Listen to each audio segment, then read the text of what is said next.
जय नित्यानंद।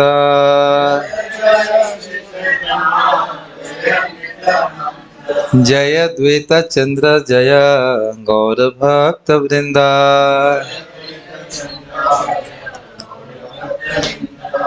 जय जय श्री चैतन्य जय नित्यानंद।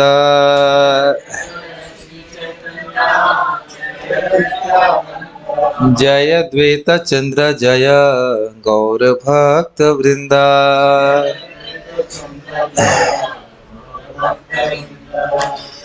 नमो विष्णुपादाय कृष्णपृष्ठाय भूतले श्रीमते भक्तिवेदांत स्वामिनिति नामिने। नमस्ते सारस्वते देवे गौरवाणी प्रचारिणे निर्विशेष शून्यवादी पाश्चात्य देशतारिणे। श्री चैतन्य मनोभीष्टं स्थापितं येन भूतले स्वयं रूपः कदा मह्यं ददाति स्वपदान्तिकम्। जय श्री कृष्ण चैतन्य प्रभु नित्यानंद श्री अद्वैत गदाधर शिवासादि गौर भक्त वृंद। हरे कृष्णा कृष्णा कृष्णा हरे हरे, हरे राम राम राम हरे हरे। एक भक्त पूछ रहे थे कि क्या भागवत क्लास किसी और समय हो रही है? अभी रूप शिक्षा चल रही है तो भागवत क्लास कहीं और हो रही है। तो ये बताइए कि जिनके विषय में भागवत है उन्हीं से तो सुन रहे हैं। कृष्ण और महाप्रभु में कोई भेद तो है नहीं, तो महाप्रभु कुछ बोल रहे हैं तो क्या वह भागवत के सिद्धांत से कुछ अलग है? सीटी क्यों बज रही समझ नहीं आ रहा है, थोड़ा सा गेन कम कर दीजिए। हाँ नहीं माइक बंद करो बस, ठीक अब ठीक है।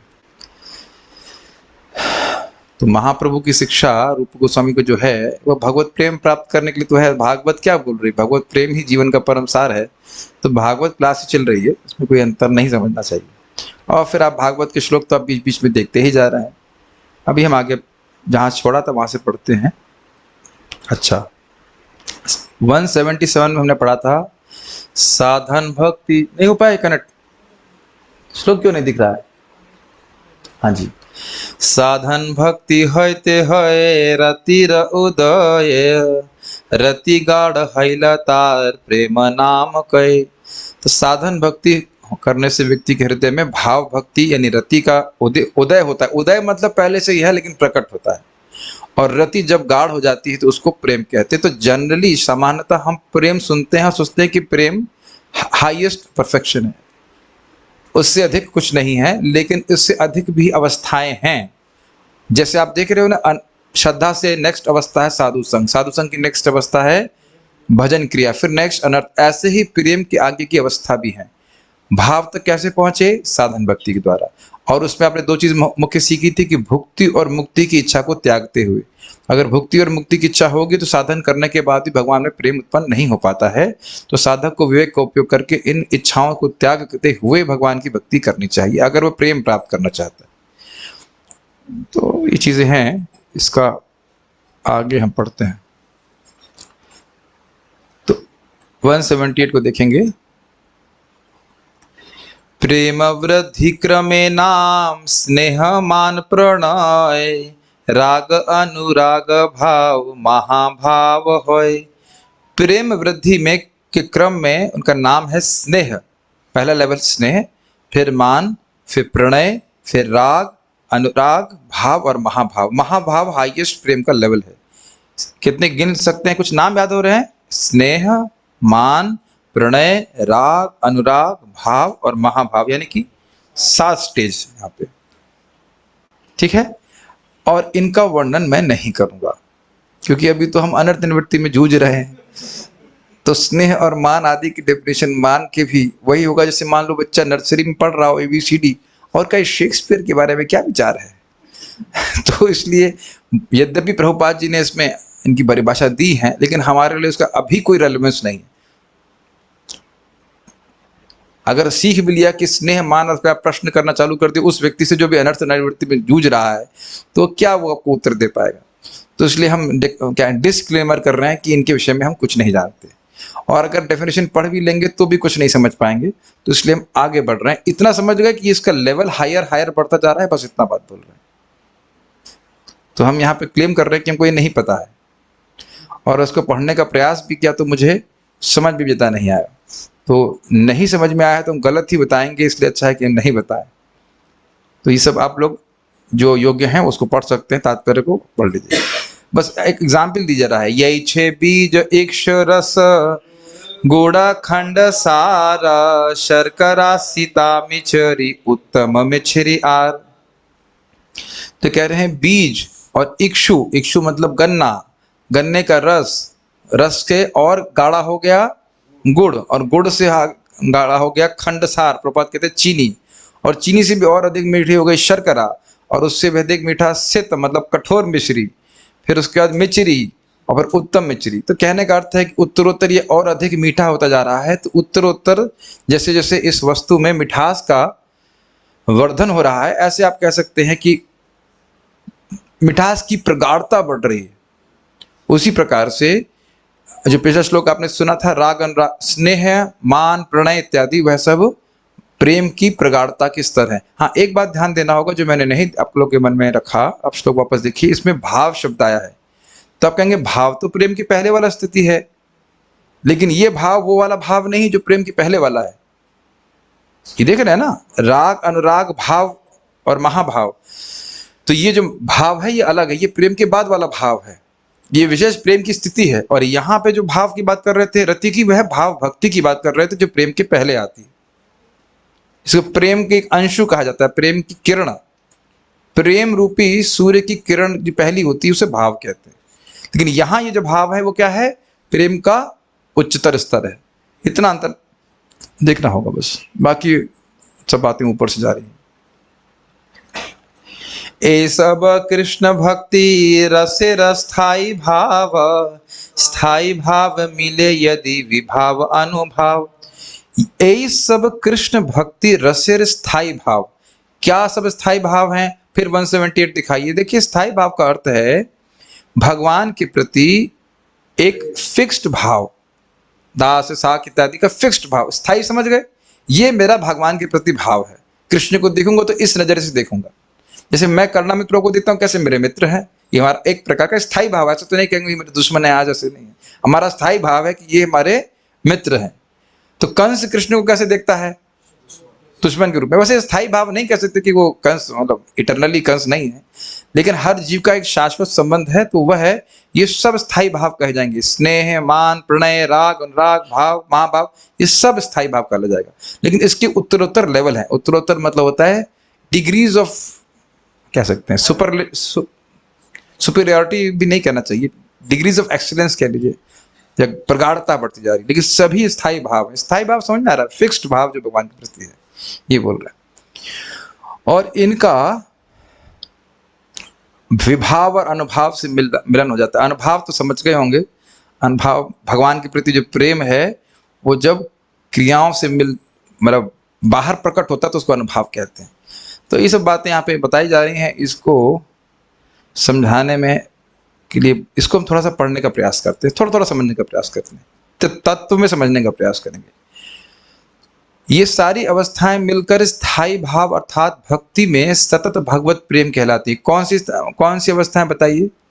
स्नेह मान प्रणय इत्यादि, ये सब भगवत प्रेम कहलाते हैं। भगवत प्रेम को स्थाई भाव कहा जाता है। इन अवस्थाओं के अतिरिक्त विभाव तथा अनुभाव भी होते हैं। वो क्या होते हैं तात्पर्य से देखेंगे। ये सब जानने की जरूरत क्या है? अरे जब हम उतने उद्देश्य के बारे में सुनेंगे तब तो इच्छा आएगी कि हमें कभी भाव प्राप्त हो या भगवान का प्रेम प्राप्त हो। ये सब बातें थोड़ा सुनना चाहिए। कृष्ण के प्रति राग कभी घटता नहीं है। एक बड़ी सुंदर बात यह है कि भगवत प्रेम की कोई अपर लिमिट नहीं है। कम तो नहीं होता है, लेकिन बढ़ने की भी कोई लिमिट नहीं है। तो परफेक्शन की, कृष्ण भावना में परफेक्शन की कोई लिमिट नहीं है। विभिन्न अवस्थाएं प्राप्त करने पर यह बढ़ता जाता है। तो स्नेह मान इत्यादि इंक्रीजिंग लेवल है। ये सारी अवस्थाएं स्थाई भाव कहलाती हैं। अब समझ में आ गया स्थाई भाव क्या है? स्नेह मान इत्यादि जो कुछ भी है। भक्ति के 9 प्रकार हैं: श्रवणम कीर्तनम विष्णु स्मरणम पाद सेवनम अर्चनम वंदनम दास्यम सख्यम आत्मनिवेदनम। जब सतत भगवत प्रेम भक्ति की विधियों में मिला दिया जाता है तो उसे विभाव अनुभाव सात्विक और व्याभिचारी कहते हैं। अब इसका जो आशय समझ रहा हूँ उसका अर्थ यह है कि किसी को कृष्ण प्रेम है, अब प्रेम कर रहा है भगवान से और श्रवण करता है, तो ये कुछ अलग अलग भाव प्रकट होंगे। अब वह प्रेम भी अलग अलग प्रकार का होगा, दास से साख इत्यादि। तो अब कोई साख रस में कुछ सुन रहा है तो अलग प्रकार का भाव प्रकट होगा। अब इससे अधिक मैं जानता नहीं और मैं अभी रिसर्च भी नहीं करना चाह रहा हूँ, उसके लिए फिर भक्ति रसायन सिंधु ही क्रम से पढ़ानी होगी, तो वो भी आएगा, वो भी कोर्स शुरू किया जाएगा, घबराई मत। लेकिन इतना बस मान के समझ लीजिए कि जब जब ये जो आपने विभिन्न प्रेम की अवस्थाएं सुनी, ये जब नवधा भक्ति से मिलता है तो ये 4 प्रकार के विभाव, अनुभाव, सात्विक और व्यभिचारी बनते हैं। क्योंकि मैं इधर इसमें अगर जूझ लूंगा थोड़ा सा तो कथा बहुत फैल जाएगी, फिर समझ में भी नहीं आएगा। और अभी तो अनर्थ निवृत्ति बैठक में है, अभी निष्ठा में एक भक्त बोल रहे थे इस जीवन में निष्ठा में पहुंच जाए तो ही बहुत बड़ी बात है। ठीक है, इसलिए इसको यहाँ पे हम इतना एक करके आगे बढ़ रहे हैं। इस तरह भक्त को अनेक प्रकार का दिव्य आनंद प्राप्त होता है। श्रील भक्त ये समझ में आया, जैसे जितना प्रेम वैसा रस। तो प्रेम कह रहे हैं तो उधर रस भी पकड़ लेना होगा आपको, तो उन रसों का भी मिश्रण अलग अलग प्रकार से होगा। श्रवण करेगा तो एक विशिष्ट प्रकार का रस मिल रहा है, कीर्तन कर रहा है तो कुछ अलग रस मिल रहा है, इस प्रकार से, और उसको भी उसके प्रेम के अनुसार होगा। श्रील भक्तिविनोद ठाकुर ने अपने अमृत प्रभावाश में लिखा है कि अनुभाव की 13 कोटियां हो सकती हैं। नृत्य करना, जमीन पर लौटना, गाना, चिल्लाना, कूदना, उच्च स्वर से शब्द करना, जम्हाई लेना, दीर्घ श्वास लेना, जनमत की परवाह न करना, लार गिरना, अट्टहास, अस्थिरता तथा हिचकियां। इतना तो हम समझ गए थे अनुभाव का अर्थ क्या है। भगवान का प्रेम जब बाह्य क्रियाओं के रूप में प्रकट होता है तो उसको अनुभाव कहते हैं। तो ये 13 प्रकार के अनुभाव हैं। तो ये अभी तो सुने केवल इसके बारे में, ये अनुभाव के लक्षण है। इस तरह दिव्य रसानुभूति विभिन्न स्तरों पर होती है। इसी प्रकार गोस्वामियों ने अभिव्यक्ति के अनेक अन्य रूपों का विश्लेषणात्मक अध्ययन किया है। रूप गोस्वामी ने भक्ति रसामृत सिंधु में प्रत्येक लक्षण को अलग अलग नाम दिया। तो उसको हम जब प्लानिंग तो है, जब पढ़ेंगे भक्ति रसामृत सिंधु, भगवान आप प्रार्थना कीजिए मुझे बुद्धि दे, शक्ति दे, जरूर पढ़ेंगे, घबराइए मत। अगर आप लोग को इंग्लिश में प्रीचिंग करना होता तो बहुत आसान था, लेकिन मुझे हिंदी में अनुवाद करके पढ़ाना पड़ेगा तो थोड़ा टाइम लगेगा। Will have it in planning, ठीक है, पढ़ाएंगे, घबराओ। 28 मतलब हा हा हा करके हंसना। आपको बाहर के लोग सोचेंगे पागल हो गया है, लेकिन एक्चुअली वो प्रेम की वजह से हंस रहा है। सात्विक व्याभिचारे भावेर मिलने, कृष्ण भक्ति रस होए अमृत आस्वादने। जब सात्विक तथा व्याभिचारी भावों के लक्षणों को उच्च स्तरीय प्रेम भाव से मिला दिया जाता है, तब भक्त नाना प्रकार के अमृतमय स्वादों में कृष्ण प्रेम के दिव्य आनंद का आस्वादन करता है। मतलब ये जो अन्य अलग अलग भाव प्रकट हो रहे हैं वह जब भगवत प्रेम से मिलते हैं तो व्यक्ति को अलग अलग सुख मिलता है। जैसे जिस प्रकार से जैचे दधि सीता घृत मरीचि कर्पूर, मिलने रसाल होए अमृत मधुर।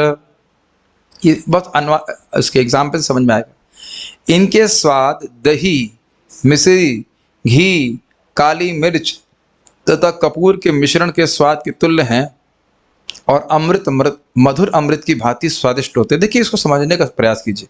मान लीजिए कोई किसी व्यक्ति को प्रणय की स्थिति के पर या स्नेह पे चली है, अब वह 9 प्रकार की नवधा भक्ति का उसमें सम्मिश्रण करे, स्नेह से श्रवण करे, स्नेह से कीर्तन करे, तो उसको अलग अलग प्रकार का रस प्राप्त होगा कि नहीं, ये कहने का आशय। तो कहने इस प्रकार से अलग अलग रस भक्त को प्राप्त होता है। और ये याद रखिएगा, कई बार मैं रिपीट कर रहा हूं कि जिस व्यक्ति के हृदय में भगवान का प्रेम होता है वह भक्ति की किसी भी अंग का अनुशीलन करता है तो उसे कितना सुख प्राप्त होता है, अनंत सुख प्राप्त होता है। और उसमें भी वेरिएशंस होते चले जा रहे हैं। श्रवण कर रहा है तो कुछ सुख, कीर्तन कर रहा है तो अलग सुख, विशेष प्रकार का सुख, इत्यादि इत्यादि। तो अब इसके बाद वाला डिस्कशन बहुत आसान है। ये मोटा मोटा स्थायी भाव वगैरह समझ में आ गया। अब आगे देखते ही बहुत आसान है। भक्त भेदे रति भेद पंच प्रकार, शांत रति, दास्य रति, सख्य रति आर। भक्त के भेद से रति यानी भगवान के प्रति आकर्षण के 5 प्रकार होते हैं। शांत रति अर्थात शांत रस, दास्य रति मतलब दास्य रस, सख्य रति मतलब सख्य रस। इजी है। वात्सल्य रति मधुर रति ए पंच विभेद, रति भेद कृष्ण भक्ति रसे पंच भेद। वात्सल्य रति यानी वात्सल्य भाव में आकर्षण, मधुर रति मतलब मधुर भाव, मतलब कांता भाव, मतलब प्रेमिका के भाव में, या फिर पत्नी के भाव में भी मधुर रस होगा। तो ए पंच विभेद, ये 5 प्रकार का विभेद है, मतलब अलग अलग विभेद तो भक्त जानते हैं। और रति के भेद अर्थात किस प्रकार का आकर्षण है कृष्ण से, उसके अनुसार रस के 5 भेद हैं। भाई कोई दास से रति को प्राप्त है तो वह दास रस का अनुभव करेगा, उसका भगवान के प्रति दास्य का भाव है, तो भगवान की सेवा करेगा तो वही सुख मिलेगा जो एक स्वामी, मतलब एक दास को स्वामी की सेवा करने से मिलता है। ये कहने का आशय, रति के अनुसार रस प्राप्त हो रहा है। रस का मतलब होता है किसी की सेवा करने से जो हमको सुख मिलता है उसको रस कहते हैं, सेवा के द्वारा।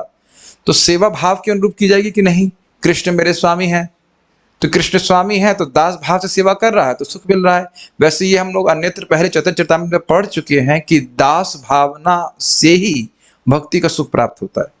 और आज भी हम कल भी सुन चुके हैं कि भोग और मोक्ष की वांछा से भक्ति का सुख नहीं मिलता है। ये बड़ी सूक्ष्म बातें हैं, आपको याद दिला रहा हूं। ये समझ में आ रहा है, जितना नम्र भावना है, दास एटीट्यूड, सर्विस एटीट्यूड है, उतना ही कृष्ण की भक्ति से व्यक्ति को सुख प्राप्त होगा। तो रति और रस का रिलेशन समझ रहे हैं, जैसा भावना है वैसे उस प्रकार का रस उसको प्राप्त होगा। हाँ, ये अच्छा पॉइंट है और ये हम चर्चा करने का प्रयास करेंगे। भक्ति रसामृत सिंधु में शांत रति का वर्णन इस प्रकार प्राप्त होता है। मैं बात जान रहा हूं कि जो नए भक्त हैं उनके लिए कुछ कुछ बातें ऊपर से जा रही होंगी, लेकिन शुद्धिकरण के लिए सुन लीजिए, ठीक है। केवल उनको ही मत देखिए, आप लोग ऐसे हम लोग बड़े एडवांस डिवोटी हैं, आपको सब पता है ऐसा लग रहा है सबको पता है। कौन किसको पता है शांत रति क्या है? एक व्यक्ति को नहीं पता है, ठीक है। सर देखिए, मानसे निर्विकल्पत्वं शम इत्यभिधीयते। जब मनुष्य सारे संशयों तथा भौतिक आसक्तियों से पूर्णतः मुक्त हो जाता है तब उसे शांत अवस्था प्राप्त होती है। तो देखिए, शांत रति में व्यक्ति जगत से पूरी तरह से निरासक्त होता है और भगवान में पूरी तरह आसक्त होता है। ये 2 गुण आप देख लीजिए, बस सिंपल सी बात। लेकिन कृष्ण की एक्टिव सेवा नहीं होती। महान है कृष्ण, या परमात्मा रूप के प्रति वह आसक्त रहता है लेकिन भगवान की सेवा नहीं करता है। सेवा भावना नहीं है, लेकिन भगवान बहुत अच्छे हैं, बहुत बड़े हैं, ऐसे करके भावना रहती है। भगवान के ऐश्वर्यता के प्रति उसके आकर्षण रहता है। क्या आपने सुना था ना, वैकुंठ में शांत रस है मुख्य रूप से, और कुछ दास भावना भी है, और लक्ष्मी जी का माधुर्य भाव है, बस बाकी ज्यादा किसी का नहीं इसमें। विहाय विषयोन्मुख्यम निजानंद स्थितः आत्मनः कथ्यते सोत्र स्वभावः शम इत्यसौ। प्रायः शमं प्रधानानां ममता गंधवर्जिता परमात्मतया कृष्णे जाता शांत रतिर्मता। कृष्ण की शांत रति की अनुभूति निर्विशेषवाद तथा साकारवाद की धारणा के मध्य तटस्थ अवस्था में है। तटस्थ समझते हैं ना, इस तट पे ना उस तट पे, ऐसे कर लीजिए। निर्विशेषवाद में क्या मानते हैं, भगवान का स्वरूप ही नहीं है। साकारवाद में भगवान की सीधा सेवा करते हैं। तो यहाँ ये भगवान के स्वरूप को तो मानता है लेकिन सेवा नहीं करता। अब समझ में आए, नहीं समझ में आ रहा है? निर्विशेषवादी तो भगवान को मान ही नहीं रहा है, वो कह रहा है मतलब जीरो तो नहीं, निर्विशेष है, ब्रह्म है, और ये भगवान को परमात्मा रूप में अनुभूति कर रहे हैं, लेकिन सेवा भावना नहीं कि हम कृष्ण को कोई लड्डू खिलाएं या कुछ कीर्तन करें, मतलब जो भी सेवा की भावना नहीं है। इसका अर्थ यह हुआ कि मनुष्य भगवान के साकार रूप के प्रति प्रगाढ़ता पूर्वक अनुरक्त नहीं रहता। ये नहीं कह रहे अनुरक्त नहीं है, लेकिन सेवा के द्वारा जब सेवा करने की इच्छा है तो उसमें अनुरक्तता दिखती है, आसक्ति दिखती है, तो वैसी आसक्ति नहीं। भगवान की महानता के लिए सराहना का भाव होना शांत रति, भगवान बहुत महान है, इस प्रकार की, ठीक है। यह है अनुरक्ति साकार रूप से नहीं अपितु निर्विशेष पहलू से होती। समानता इस अवस्था में मनुष्य पूर्ण पुरुषोत्तम भगवान के परमात्मा रूप से अनुरक्त रहता है। तो परमात्मा मतलब व्यक्ति के रूप में देख रहे हैं उनको, लेकिन he is not attached to serving Krishna, Krishna की सेवा नहीं करना चाहता। इसको आगे पुष्ट किया जाएगा। और इसमें एक और आप देखेंगे, ममता गंध वर्जिता। ममता का अर्थ क्या होता है, कृष्ण मेरे हैं और मैं कृष्ण का हूं, यह भावना उसमें नहीं रहती। शमम प्रधानानाम मतलब मन भोग में नहीं जा रहा है। शम का मतलब मन को भगवान में अभिनिष्ट किया, मन भगवान की स्मृति हो रही है लेकिन सेवा नहीं हो रही है, ये हम समझ रहे हैं इसको, शांत रति को। अब यहाँ पे दिया जा रहा है, ईश्वरः सर्वभूतानां हृदेश अर्जुन तिष्ठति भ्रामयन् सर्वभूतानि यंत्र रूपाणि माया। हे अर्जुन, भगवान सबके हृदय में स्थित हैं और उन सभी जीवों के आवागमन को नियंत्रित करते हैं जो मानो माया रूपी यंत्र पर आरूढ़ हैं। तो इस समझ में आया, सभी के हृदय में भगवान को देख रहा है। भगवद गीता के इस कथन के आधार पर हम समझ सकते हैं कि शांत रस में भक्त सर्वत्र भगवान का प्रतिनिधित्व देखता है। अब ये बताइए कि इसे पढ़ाऊं कि छोड़ दूं या क्या करना चाहिए, क्योंकि सब हम लोग प्राय सुनते नहीं है कि शांत रस इत्यादि क्या होता है। अब पता नहीं, जूम में तो सब ड्रॉप कर रहे हैं लग रहा है। अरे हैं कुछ लोग तो मेरे ख्याल से भक्त बोल रहे हैं पढ़ा दीजिए, तो अब आप लोग की निवेदन है तो हम पढ़ा दीजिए। ठीक है, पढ़ा दे, घबराओ मत, स्टॉप नहीं करें, रोइए मत, no show nobody should cry. अच्छा, ये सोचिए इसका फायदा क्या है। कितने लोग यहाँ पे शांत रति प्राप्त करना चाहते हैं? आप शांत रति प्राप्त करना चाहती हैं? कुछ तो फिर लड्डू गोपाल की सेवा क्यों कर रही हैं? शांत रस में सेवा कर रही हैं लड्डू गोपाल की। हाँ तो फिर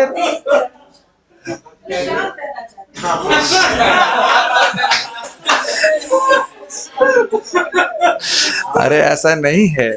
देखिए, शांत रति के गुणों को देख करके आप, ठीक है अच्छी बात है, हम कुछ नेगेटिव नहीं बोल रहे उसका, लेकिन भक्त जान रहा है कि नहीं, यहाँ तो आपकी एस्पिरेशंस को कोड किया जा रहा है श्रवण के माध्यम से।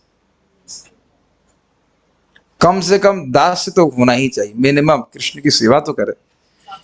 देखिए, भले ही हम उसको जगत में गाते नहीं हैं, लेकिन अगर आप कृष्ण का व्यवहार अपने मित्रों संग देख रहे हैं तो हृदय में कुछ कुछ नहीं होता है। कितना सुंदर व्यवहार है कृष्ण का, प्रेम में व्यवहार है तो हम गड्ढे में, लेकिन लालसा नहीं जागृत होती है। अब देखिए, शांत रति के प्रति तो हमारा कोई आकर्षण तो हो नहीं रहा है। शांत रस का ये शांत रति समझिए, जो भी कुछ है, लेकिन आकर्षण नहीं हो रहा है। कम से कम मिनिमम दास तो वो सोचकर हम गड्ढे में है, हम कौन मान रहा, लालसा करने में क्या दिक्कत है? गड्ढे में रहने से क्या दिक्कत है? गड्ढे में रहते हुए लालसा तो कर सकते हैं ना, इसलिए सुनना चाहिए।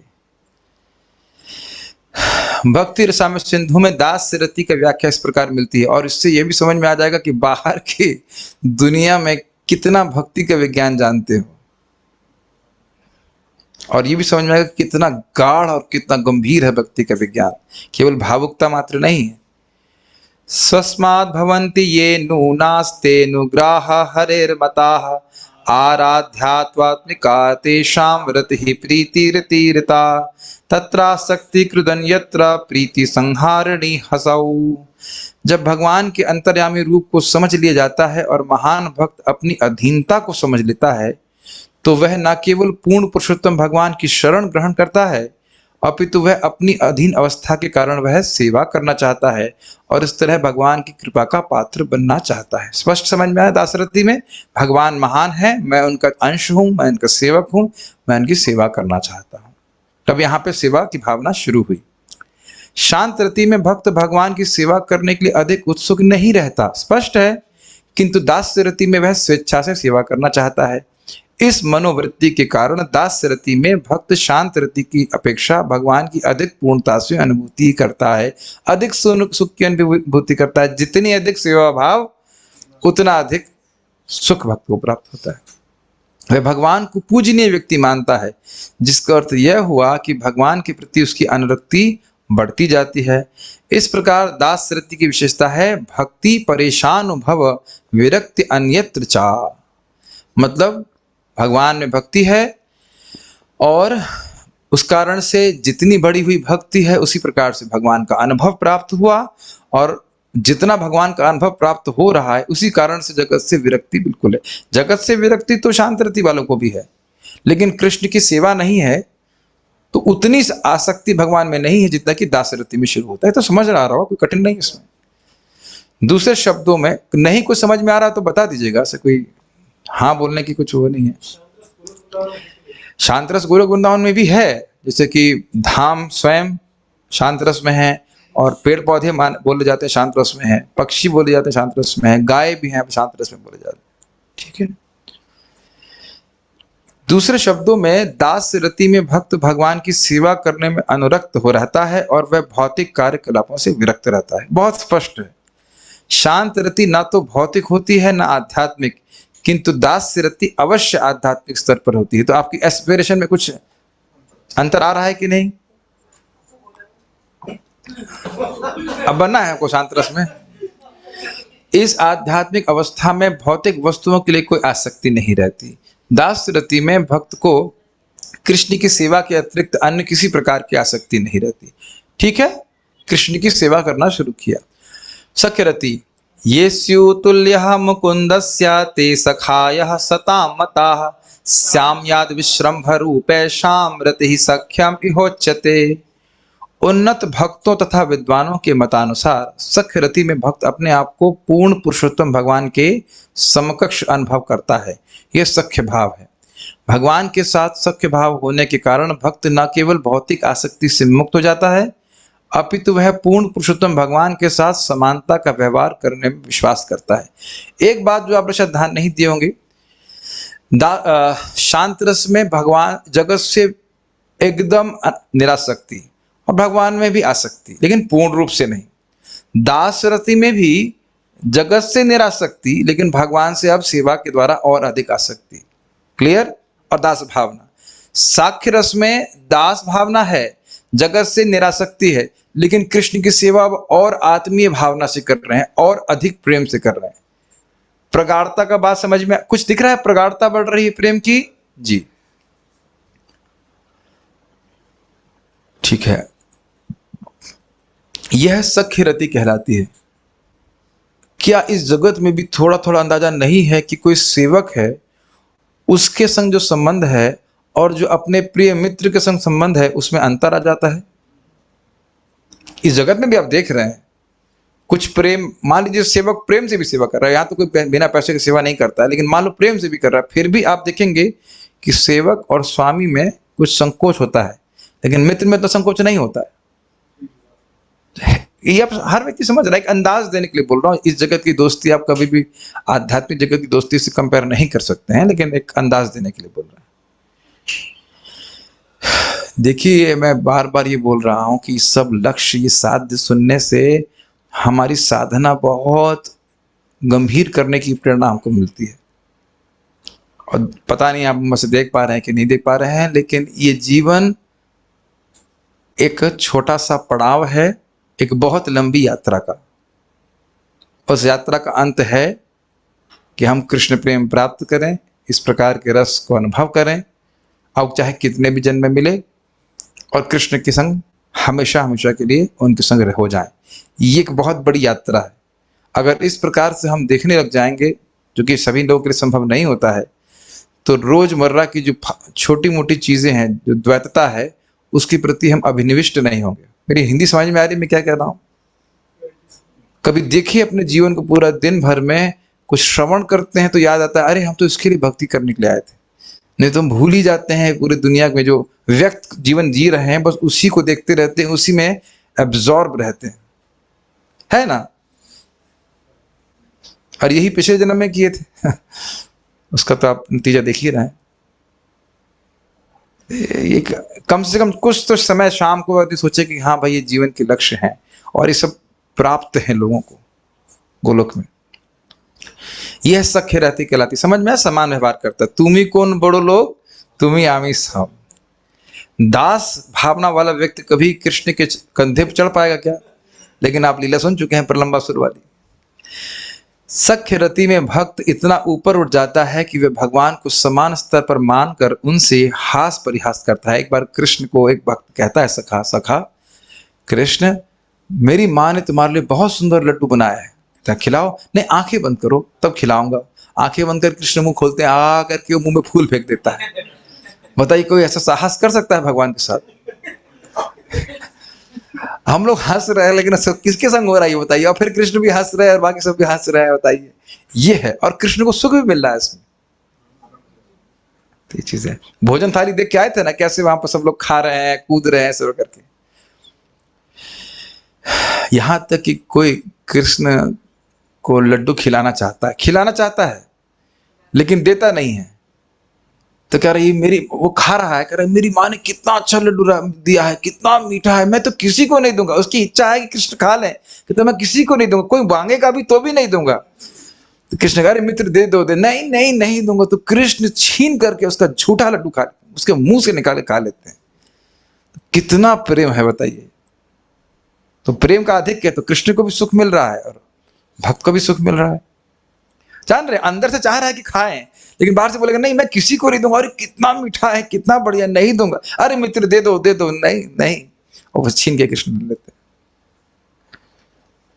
ये तो किसी धर्म में हवा भी नहीं है, इस प्रकार से विश्वास भी नहीं कर सकता कि भगवान के संग ऐसा बर्ताव हो सकता है। पहली बात तो यही पता नहीं है कि भगवान कौन है कि नहीं। और फिर भगवान से ऐसा प्रेम में संबंध हो सकता है किसी जीव का, वो कल्पना के बाहर की बात है। यद्यपि जीव कभी भी भगवान के समान नहीं होता, फिर भी सख्य रति में भक्त अपने आप को पूर्ण पुरुषोत्तम भगवान के समान मानता है, और इसके लिए वे अपने आप को किसी प्रकार से दोषी नहीं समझता। ये समझ रहे हैं, वह यह नहीं सोचता कि मैं भगवान बन गया हूं। मायावादी क्या सोचते हैं, हम भगवान बन जाएंगे। भगवान नहीं बनते, लेकिन भाव हो जाता है कि कृष्ण मेरे समान है, और कृष्ण को बहुत सुख प्रदान करता है। आमतौर पर अपने आप को भगवान के समान मानना अपराध है, यही व्याख्या मैं कर रहा था। मायावादी उदाहरण के तौर पर अपने आप को भगवान के तुल्य मानते हैं, किंतु ऐसे विचारों से दुख ही मिलता है, क्योंकि ये भौतिक है। महाराज जी बता रहे थे, अच्छा भगवान बनना चाहते हो, चलो जाओ भौतिक जगत में और एक के बाद एक देह प्राप्त करते रहो। तो ये भगवान बनने का प्रयास नहीं है, प्रेम के आधिक्य के कारण वह भगवान को अपने समान मानते हैं। ये अंतर समझना होगा।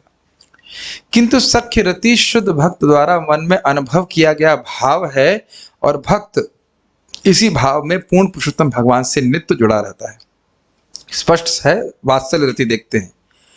गुरुवो ये हरेरस्या ते पूज्या इति विश्रुताः, अनुग्रहमयी तेषां रतिर्वात्सल्यमुच्यते। इदं लालन भवायाशीश्चिबुक स्पर्शन दिकृत। वात्सल्य रति में स्थित जीव पूर्ण पुरुषोत्तम भगवान के बाल स्वरूप का ध्यान करता है।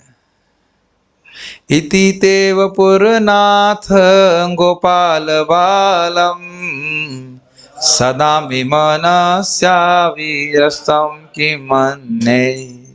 तो आप समझ सकते हैं कि सत्यव्रत मुनि किस भाव में है, वात्सल्य भाव में, इसलिए कृष्ण के गोपाल रूप के प्रति आकृष्ट है। शिशु स्वरूप में भगवान की रक्षा भक्त द्वारा की जाती है, और ऐसी स्थिति में भक्त ऐसी स्थिति ग्रहण करता है जिससे वह भगवान द्वारा पूजनीय होता है। जैसे आप जानते हैं, फोटो सब लोग याद है ना, कृष्ण दो अपने खड़ाओं नंद बाबा के लेकर के सर पे रख करके, यार कितना उनको प्रेम मिल रहा होगा, कुछ कल्पना नहीं कर सकते।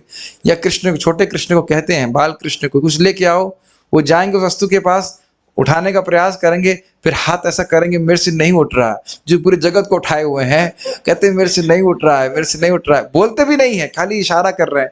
वो कितना सुख माता यशोदा को मिलता होगा, आप उसकी कल्पना नहीं कर सकते। भागवत में लिखा है कि यह कृपा ना लक्ष्मी जी को मिली, ना शिव जी को मिली, ना ब्रह्मा जी को मिली, ना प्रसादे ले भिरे गोपी करके एक श्लोक है भागवत दशम स्कंद। ये विशेष कृष्ण है भागवत का। ये सुनकर के तो लालसा आती है कि कृष्ण से हमारा भी इसी प्रकार का संबंध हो, है कि नहीं। तो महाराज बता रहे थे कि भगवान के बराबर नहीं बन सकता है, बड़ा बन सकता है। बड़े हैं ना मां, भगवान नहीं बन सकता है, छोटा तो है ही, भगवान नहीं बन सकता है, लेकिन भगवान से बड़ा बन सकता है। काफी इंटरेस्टिंग बात है ये चीज है। रस की दृष्टि से, तत्व की दृष्टि से कोई भगवान नहीं है। माता पिता के प्रेम का यह भाव वात्सल्य रति कहलाता है। जब भक्त इस अवस्था में स्थित होता है, तब वह भगवान का पालन पोषण पुत्र रूप में करना चाहता है, और सर्वथा भगवान के सौभाग्य की कामना करता है। एक उदाहरण क्या दे रहे थे, कृष्ण माता यशोदा तो कहते हैं मैं ही नरसिंह था, तो नरसिंह, यहाँ तो बिल्ली आती है तो तुम मेरी गोद में घुस जाते हैं। अरे मैं ही वामन था। तो कहते तुम ये जो दरवाजे की दहलीज कहते हैं, चौखट, उसको पार नहीं कर पाता है, और तुम कह रहा है कि वामन थे तुम, 3 पाँव में पूरा विश्वनाथ दी। और एक उदाहरण और क्या थे, मैं भूल रहा हूँ। तो ऐसे कृष्ण को खूब मजाक माता यशोदा बनाती है। और वो तो आप जान ही रहे हैं कि जो कृष्ण को माता यशोदा ने बांध दिया था वो बड़ा रुचिकर लगता है। तो बलराम जा करके तड़क भड़क कर रहे, कौन बांधा है कृष्ण को, कौन बांधा है? और जान रहे हैं कि माता यशोदा बांध रही है, लेकिन साहस नहीं पड़ रहा कि खोल दे। जब बहुत तड़क भड़क दिखाए तो माता यशोदा बाहर आएंगे, क्या बात है, हम बांध दें, क्या दिक्कत है? जान नहीं रही हो कौन हूं मैं शेषनाग हूं, एक ही क्षण में, एक ही फूंक में ब्रज को फूंक दूंगा।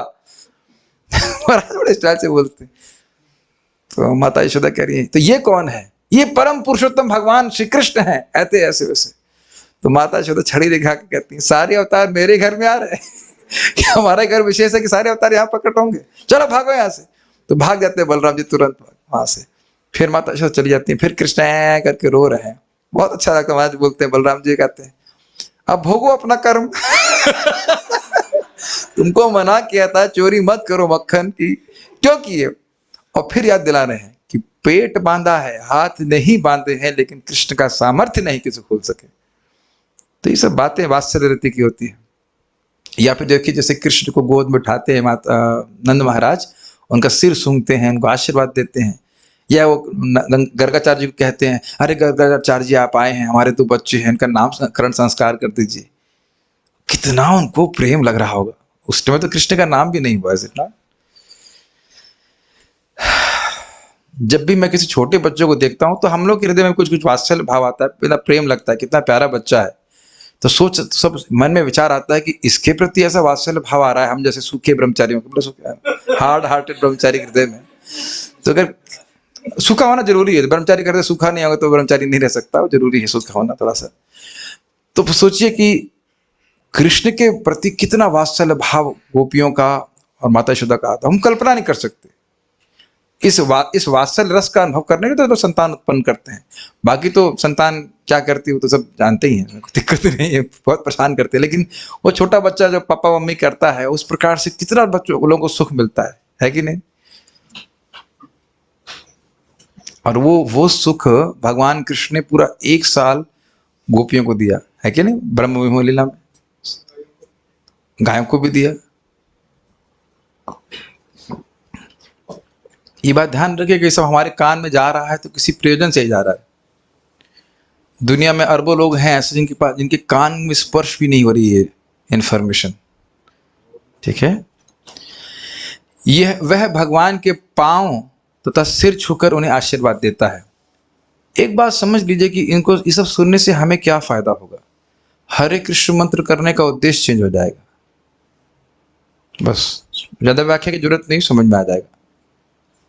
मधुरति मिथो हरे मनंगाश्चाह संभोगस्यादि कारणम मधुरा पर पर्याया प्रियताख्योदित रतिः अस्याम कटाक्ष भूक्षेप प्रिया वाणी स्मितादयः।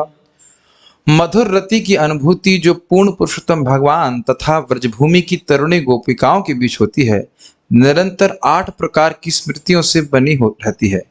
माधुर्य प्रेम के कारण होने वाले इस घनिष्ठ संबंध में भौएं मटकाना, अब भाई इसको हम जानते नहीं कुछ क्या करते हैं लोग बाग, लेकिन करते होंगे ऐसे कुछ। बाकी चितवन मधुर शब्द तथा परिहास चलता है। तो मतलब जो प्रेमी और प्रेमिकाओं के बीच में आदान प्रदान होता है उस प्रकार से होता है। शांत दास्य सख्य वात्सल्य मधुर रस नाम कृष्ण भक्ति रस मध्य ए पंच प्रधान। बड़ा स्पष्ट है, कृष्ण भक्ति के रस के बीच में ये 5 रस प्रधान है।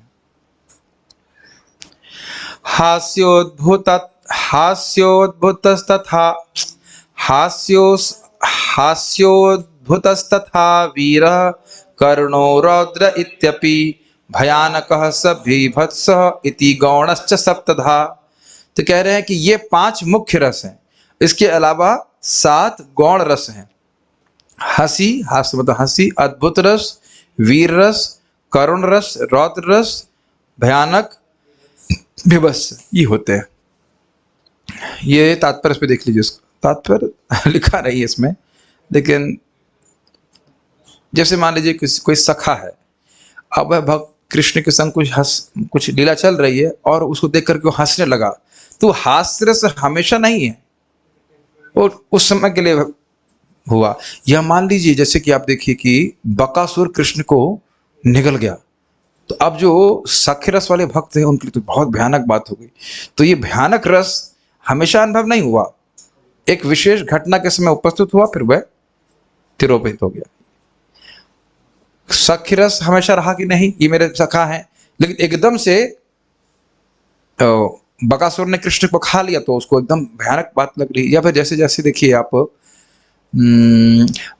तृणावर्त, तो माता यशोदा कृष्ण को रख दी और एकदम से तृणावर्त आया और कृष्ण को लेकर चला गया, तो अब एकदम भयभीत हो गए कि नहीं, कि मेरा बच्चा कहाँ गया।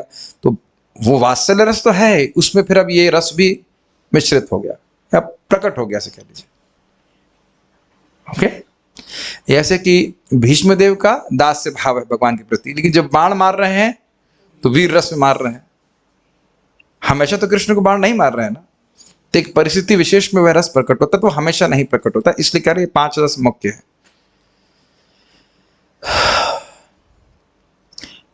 हास्य अद्भुत वीर करुण रौद्र विभस भय, पंचविध भक्त गौण सप्त रस होय।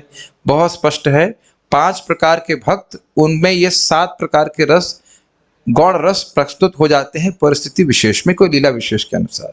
ठीक है, जैसे मान लीजिए कृष्ण किसी को मारते हैं, कृष्ण किसी असुर को मारते हैं, तो भक्त लोग जो उनके सखा हैं वो चकित नहीं हो जाते, अरे बाप रे कितना आसानी से मार दिया, तो अद्भुत रस हुआ कि नहीं। या वो कृष्ण जब नहीं गिरिराज भी उठा लेते हैं, ये भी अद्भुत रस का आएगा। उसके बाद वो अग्नि पी गए, अरे तो ये अद्भुत रस हुआ कि नहीं। अच्छा, इस अद्भुत रस का अनुभव सभी भक्त लोग करते हैं कि नहीं, जो माधुर्य भाव के वह भी बहुत करेंगे। या कृष्ण ऐसे कुछ बात करेंगे, सब लोग हंस रहे हैं, तो सब लोग अलग अलग प्रकार से देख रहे हैं कि मेरा बेटा है, मेरा मित्र है, मेरा स्वामी, जो कुछ भी है, लेकिन उस रस का अनुभव कर सकते हैं, ये बात बोल रहे हैं। हर रस में हर 5 रस आपने सुने ना मुख्य, उसमें ये 7 आ सकते हैं परिस्थिति विशेष को देख करके, स्थिति के अनुसार। ठीक है,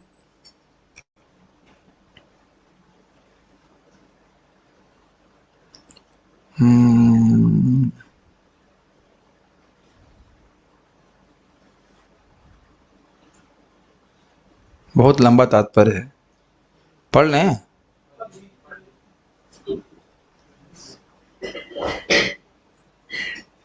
एक्चुअली बस वही बात बोली जा रही है, तो उसको हम छोड़ दे रहे हैं। जो हम आपने रति के बारे में बात करा, तो उसी के अनुसार रस होते हैं। इसको जब आप पढ़ेंगे तो समझ में आ जाएगा, उसमें कोई खास कठिन नहीं होगा समझ में।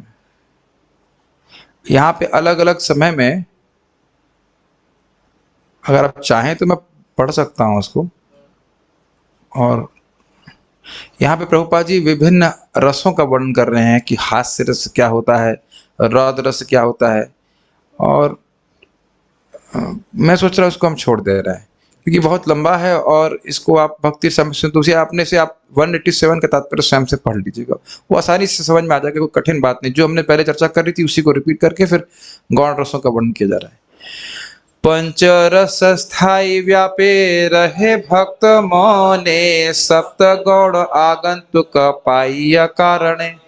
पंचरस स्थायी व्यापी रहे भक्त मने, शांत, दास्य, साख्य, वात्सल्य और माधुर्य, ये स्थायी रूप से भक्त के मन में व्याप्त रहते हैं।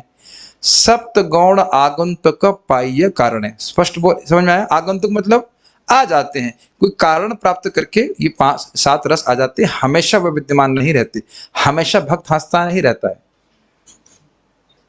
समझ रहे हैं, अब समझ में आ रहा है। कोई कारण विशेष देख करके हंसेगा, लेकिन ये नहीं कि हमेशा हंसी रहा है, हमेशा भयानक रस का अनुभव कर रहा है, हमेशा वीर रस का अनुभव कर रहा है। क्या ये विज्ञान समझ में आ रहा है?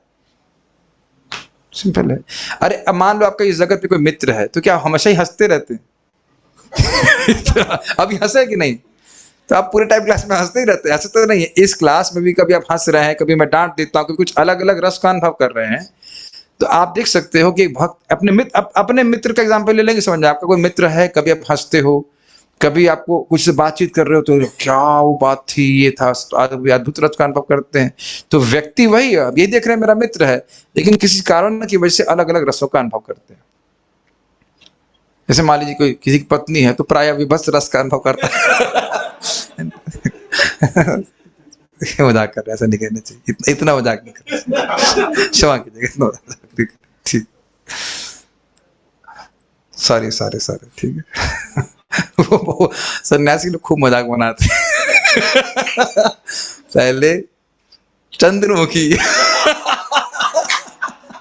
फिर सूरजमुखी, और उसके बाद ज्वालामुखी। बहुत मजाक, सन्यासी का काम ही है, क्या कर सकते, थोड़ा वैराग्य देते रहते। तो ये विज्ञान समझ में आ रहा होगा, ठीक है। अब वो एग्जाम्पल दे रहे हैं कौन कौन लोग शांत रस इत्यादि में है।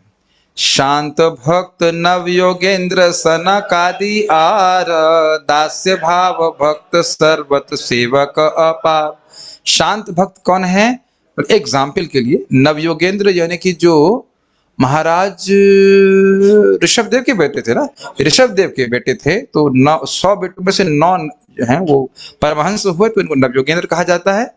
और सनक आदि आप जानते हैं 4 कुमार। दास विभाग में बहुत सारे भक्त, भाव में बहुत सारे भक्त हैं, वो उनके कोई गिनती ही नहीं।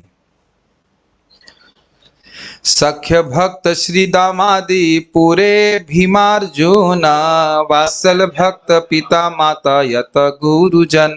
सख्य भक्त कौन से हैं? श्रीदाम, सुदाम, नहीं, स्तोक कृष्ण, ये सब गोलोक की बात कर रहे हैं।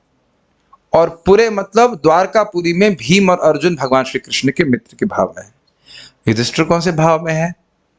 वात्सल्य भाव में, बड़े भाई। भीम भी ऑलमोस्ट बड़े हैं, लेकिन ज्यादा अंतर नहीं है। बड़े तो हैं, लेकिन बहुत ऐसा नहीं कि एकदम बड़ा भाई बोला जाए। आपको याद है ना, अभी जब हम पढ़ रहे थे भीष्म पितामह और इस कथा, तो उससे पहले युधिष्ठिर महाराज को क्या बोले भगवान को क्या बोले? तुम क्या बता रहे हो, तुम हमारे छोटे भाई हो, क्या बता रहे हो हमको धर्म के बारे में, ऐसा करके। वात्सल्य भक्त माता पिता यथा गुरुजन, जैसे कि देवकी, वसुदेव, नंद बाबा, तो इसमें कोई कठिनाई नहीं, समझ रहे हैं आप इस बात को। मधुर से भक्त मुख्य व्रजे गोपी गण, महिषी गण लक्ष्मी गण असंख्य गणन। तो एक भक्त पूछ रहे थे कि लक्ष्मी जी किस भाव में है, तो बड़ा स्पष्ट है, मधुर रस में भक्त मुख्य रूप से हैं ब्रज की गोपांगनाएं, और इनका पर किया भाव है कि कृष्ण मेरे प्रेमी हैं। मतलब क्या कहते हैं उसको, विवाहित पति नहीं है। और महिषी गण हो गई द्वारका की रानियां, लक्ष्मी गण हो गए वैकुंठ में, तो इनका स्वकीय भाव है कि कृष्ण हमारे पति हैं। लेकिन दोनों का माधुर्य भाव है, लेकिन उसमें भी तारतम्यता है। इन गोपियों का भाव बहुत अधिक ज्यादा है, ठीक है। इस प्रकार से असंख्य हैं भक्त हैं। ओ हमारा तो चैप्टर समाप्त हो गया। Can somebody save me? अरे आज तो 7:30 पे ही क्लास समाप्त हो जाएगी, ये कैसे? जानकी माता जी ने कुछ हेल्प किया है क्या मेरा? ओके, कीर्तन नहीं, कीर्तन तो चल ही रहा है। अब क्या लग रहा है मैं स्मरण कर रहा हूँ? स्मरण भक्ति कर रहे हैं। एक मिनट, कहां तक पहुंचे थे हम लोग इसमें? 180 नहीं, इसमें कहां तक पहुंचे हम लोग? 191। हाँ, एक मिनट देखता हूं। लग रहा है आप लोग का भाग्य अच्छा था, बच गए। हरि बोल। ठीक है, तो आप लोग आज खुश हो जाइए, क्योंकि और मेरे पास श्लोक समाप्त हो गए हैं, और मैंने कहा था कि मैं उसको पढ़ा पाऊंगा नहीं। ठीक है, so all glories to our editors who have not completed this chapter. नहीं है, जो बच गए। Good, hold on. Yes, Bhagavat Adhyatma देख लीजिए। फिर से क्लास नहीं, रुक जाओ। यहाँ थे 191 पे थे ना, आगे देखते हैं। पुनः कृष्ण रति होय द्वैत प्रकार, ऐश्वर्य ज्ञान मिश्र केवल भेद आर। पुनः कृष्ण की रति के 2 प्रकार होते हैं। नहीं मिला? पेज नंबर 597, उसमें दो प्रकार की रहती है, ऐश्वर्य ज्ञान मिश्र और केवल प्रेम, मतलब जिसमें भगवान का ऐश्वर्य प्रधान नहीं होता है। गोकुले केवला रति ऐश्वर्य ज्ञान हीना, पूरी द्वय वैकुंठाए ऐश्वर्य प्रवीणा। गोकुल में केवला रति ऐश्वर्य ज्ञानहीन, जिसमें वह कृष्ण से प्रेम करते हैं, लेकिन यह भाव नहीं है कि कृष्ण भगवान है। किससे प्रेम करते हैं? भगवान कृष्ण से नहीं करते हैं। आप समझ में आ गया? भगवान कृष्ण से प्रेम नहीं करते हैं, कृष्ण से प्रेम करते हैं। ठीक। अब पूरी द्वय का प्रपात अनुवाद क्या कर रहे हैं? मथुरापुरी और द्वारकापुरी। अब इसका प्रेम थोड़ा समझिए। वहां वह जानते हैं कि कृष्ण भगवान है, प्रेम तो है, लेकिन वो कैसा प्रेम याद आ रहा है आपको?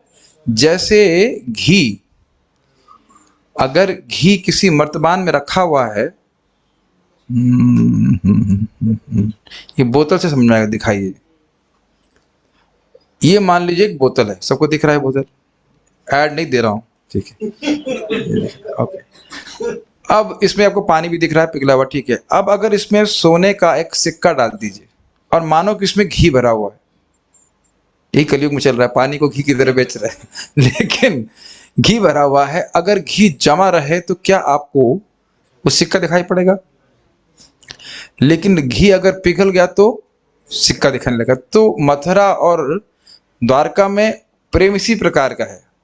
वो कृष्ण से ही प्रेम करते हैं, लेकिन जहां थोड़ा सा ऐश्वर्य रूपी गर्मी आई तो उनका वो, क्षमा कीजिएगा, हाँ, भगवान ने जो थोड़ा ऐश्वर्य दिखाया अपना, तो प्रेम थोड़ा सा शिथिल हो जाता है, पिघल जाता है, और भगवान को सोने के सिक्का रूपी ऐश्वर्य प्रकाशित होने लगता है कि तो भगवान है। ये पानी वापस ले लीजिए। समझ में आ रहा है? तो ये बात बोल रहे हैं। तो ऐश्वर्य का प्रधानता हो जाती है और वहां पे थोड़ा कुछ समय के लिए प्रेम शिथिल हो जाता है। जैसे कंस को भगवान कृष्ण ने मारा, तो जब देखा कि कंस को कृष्ण ने मार दिया है, तो माता देवकी और वसुदेव उनको गोद में नहीं बिठा रहे थे। फिर भगवान को अपनी माया का विस्तार करना पड़ा और कहें, माता जी, पिताजी, बड़ा दुख है कि हम आपकी सेवा नहीं कर पाए। एक लड़के का बड़ा कर्तव्य होता है माता पिता की सेवा करना। आप हमारे हमको बचपन का जो लीला है या जो बचपन के कार्य उनको देख नहीं पाए इत्यादि। जब ऐसे शब्द बोले तो फिर माया का विस्तार हुआ, फिर माता देवी की उनको गोद में लेती। लेकिन कुछ क्षण के लिए वह उनको याद आ जाता है कि तो भगवान है। ऐसे अर्जुन के केस में आप देख सकते हैं, गीता के बाद आप जानते हैं 11वें स्कंद में, अरे हमें क्षमा कर दीजिए, हम आपके संग खाए सोए, अपराध कर दिया हो तो फिर हमको क्षमा कर दीजिए, महाराज कहते हैं। और फिर थोड़ी देर में यही करने वाले हैं, अभी क्षमा मांग रहे हैं, लेकिन फिर जो है रथ ही हकवाएंगे वो तो ऐसा नहीं है कि वो निरंतर ही भावना बनी रहती है कि भगवान है। वो समझना बड़ा मुश्किल है एक्चुअली, ऐसा कैसे होता है। लेकिन यहाँ पे, और आप उधर देख लीजिए, प्रसिद्ध बात है कि कृष्ण कितना भी ऑपुलेंस दिखाएं, जैसे भी आपने सुना था ना आपने, हम बलराम हैं, हम ये हैं, हम वो हैं, वो मानने वाली नहीं है। ठीक है। ऐश्वर्य ज्ञान प्राधान्य संकुचित प्रीति, देखिया न माने ऐश्वर्य केवलार रीति। ठीक है। ऐश्वर्य ज्ञान के प्रधान से संकुचित प्रीति संकोच हो जाती है। तो भगवान है, इनसे हम ऐसा बर्ताव कैसे कर सकते हैं। देखिया न माने ऐश्वर्य केवल आर रीति, लेकिन जो केवल प्रेम है, जो गोकुल में है, कृष्ण गोकुल मतलब ब्रज में है, वो ऐश्वर्य देखने के बाद भी विश्वास नहीं करते। माता यशोदा ये कहती है, लग रहा है मेरा दिमाग खराब हो गया है, क्या मेरे लाला को किसी भूत ने पकड़ लिया है, जिस प्रकार की बातें दिखा रहा है। जब वो ब्रह्मांड घाट में दिखाए थे, तो इस 12 तारीख को ठाकुर जी चाहे तो हम ब्रह्मांड घाट में वह दर्शन करने जाएंगे, वहां पे वहां की लीला का इस प्रकार से। शांत दास रस्य ऐश्वर्य कहाँ उद्दीपन, वात्सल सख मधुर ते करे संकोचन। इसका अनुवाद देखते हैं। शांत तथा दास रस के स्तर पर कभी कभी भगवान का ऐश्वर्य प्रमुख होता है, किंतु वात्सल्य सख तथा माधुर्य रसों में ऐश्वर्य संकुचित हो जाता है। ये समझ में आ रहा है। शांत रस में है, दास रस में है, तो भगवान का ऐश्वर्य फिर भी दिख सकता है, लेकिन वात्सल्य और जो आप सख्य वात्सल्य और अन्य रसों को देखेंगे तो वो कभी भगवान के ऐश्वर्य के प्रति आकर्षित नहीं होते। यहाँ पे भी आप अगर इसमें चैतन्य चरितामृत कहीं वर्णन है कि गोपियां जब कृष्ण को चतुर्भुज रूप में देखती हैं, नारायण स्वरूप में, तो प्रणाम करती हैं, पता है, कहते हैं हे भगवान नारायण, ये बताइए कि हमारे कृष्ण कहाँ है। कोई आकर्षण नहीं है भगवान नारायण के प्रति। और वो जब राधा रानी सामने आती हैं तो वो दो जो हाथ प्रस्तुत किए थे कृष्ण वो गिर जाते हैं, मतलब कुछ तो कहते हैं अंदर आ जाते हैं, मतलब धारण नहीं कर पाते। तो ऐश्वर्य नहीं चलता है सामने गोकुल में।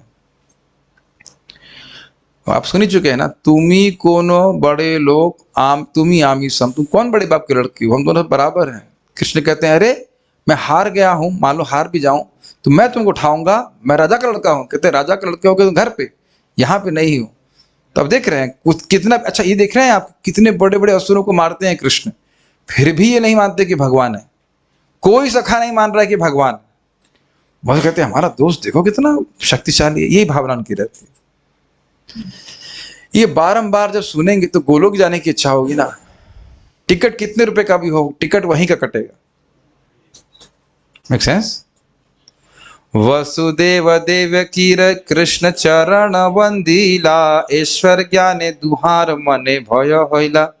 जब वसुदेव और देवकी के चरण को कृष्ण ने वंदना करी तो दोनों के मन में ईश्वर ज्ञान के कारण भय तथा आदर उत्पन्न हुआ। ये तभी की बात है जब कंस को मार चुके थे।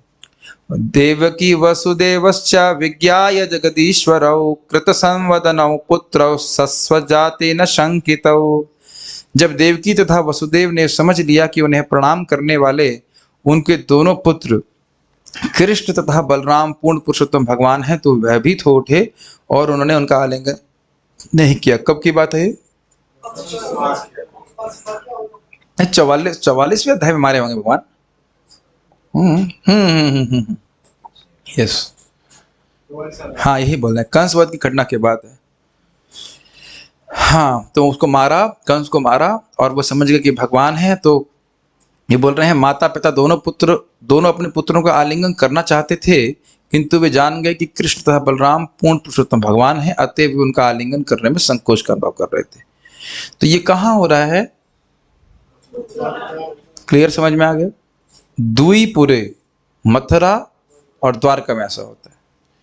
और बाकी कितने सारे असुरों को मारा, कभी माता यशोदा सोच रही हैं इस प्रकार से?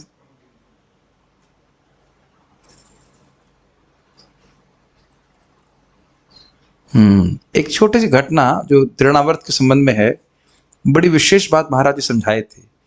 तृणावर्त की लीला आपको पता है, माता यशोदा ने कृष्ण को जमीन पे क्यों रख दिया, पता है आपको?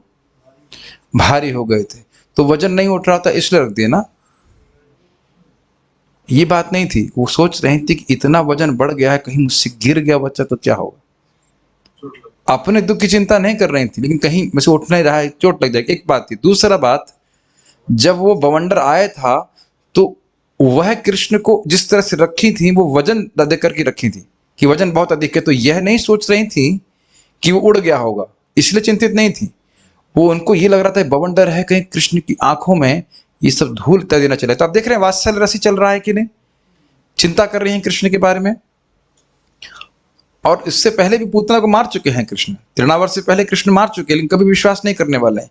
यमराज को गिरा देते हैं तो बच्चे बोल भी रहे हैं, तत्व बोल रहे हैं, महाराज बोल रहे हैं, तत्व बोल रहे हैं बच्चे कि ये पेड़ कृष्ण ने गिराए हैं। क्या है, बच्चों की बात कौन मानता है? तो कोई मानने के लिए तैयार नहीं। तो कितना भी कृष्ण ऐश्वर्य प्रस्तुत करें, वो ये नहीं मानते कि भगवान है। कहाँ होता है बताइए? गोलोक में, गोकुल में होता है। लेकिन मथुरा में, द्वारका में ऐश्वर्य प्रस्तुत करने से उनका प्रीति संकुचित हो जाती है।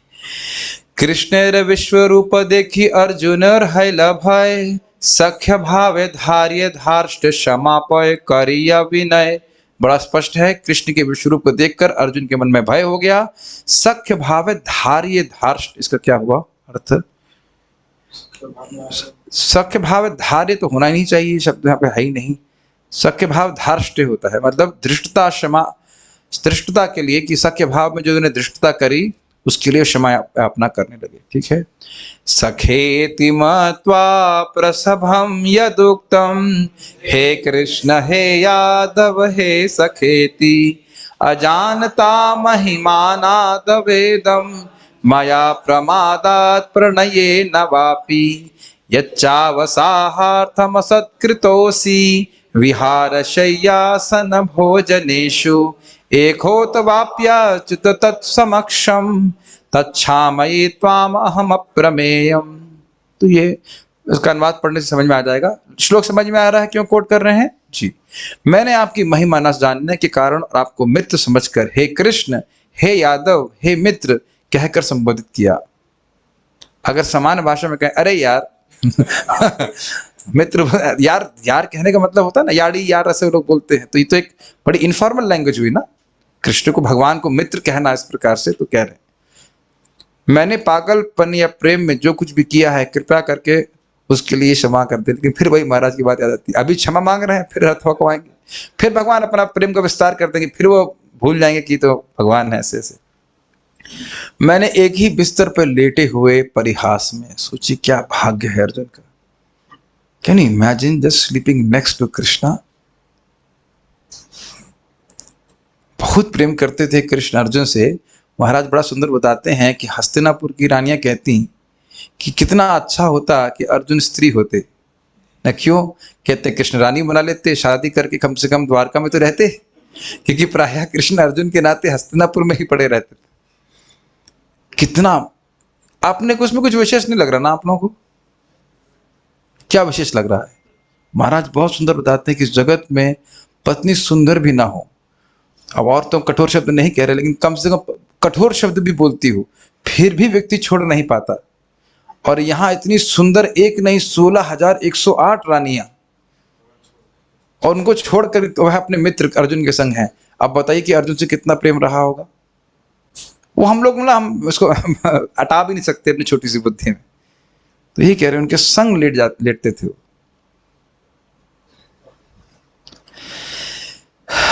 साथ बैठे या खाते हुए, आपने देखा है अपने मित्रों संग खाना खाने में एक विशेष आनंद होता है। ग्वाल बालों संग तो खा ही रहे हैं, अर्जुन संग भी खाते थे। कभी अकेले में तो कभी अपने मित्रों के सामने कई बार आपका अनादर किया। हाँ हाँ कृष्ण, तुम तो कभी झूठ नहीं बोलते है कि नहीं? कृष्ण तुम्हारा एक बहुत सुंदर गुण है। क्या गुण है? तुम कभी झूठ नहीं बोलते ऐसे करके कृष्ण का मजाक बनाते हो, और कृष्ण को बहुत अच्छा लगता था। हे अच्युत, कृपया मेरे इन सारे अपराधों को क्षमा कर दें। ठीक है, ये तात्पर्य नहीं पढ़ रहा, समझ रहे हैं इसको क्या हो रहा है। यहाँ पे दिल्ली से कितने लोग आए हुए हैं? एक माता जी है ना, एक लोग, दो लोग। ये घटनाएं जो लीला हैं भगवान की, ये कहाँ हुई थी my dear devotees? Hastinapur. Hastinapur कहाँ है? दिल्ली में। और आप लोग कहाँ हैं? दिल्ली में।